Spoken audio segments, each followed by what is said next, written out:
আজকে লেবু শরবত বানাবো, তার জন্য কি কি লাগে দেখো। এই দেখো কটা বরফ নিয়েছি,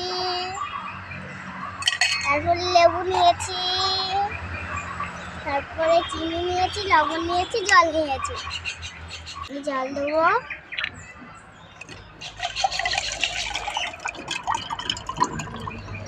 আমি লেবু দিয়ে দিই।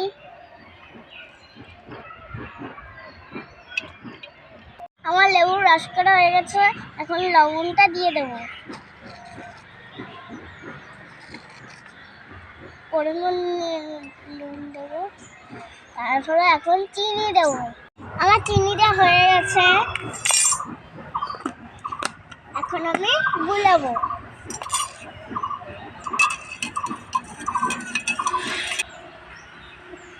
খুব বেশি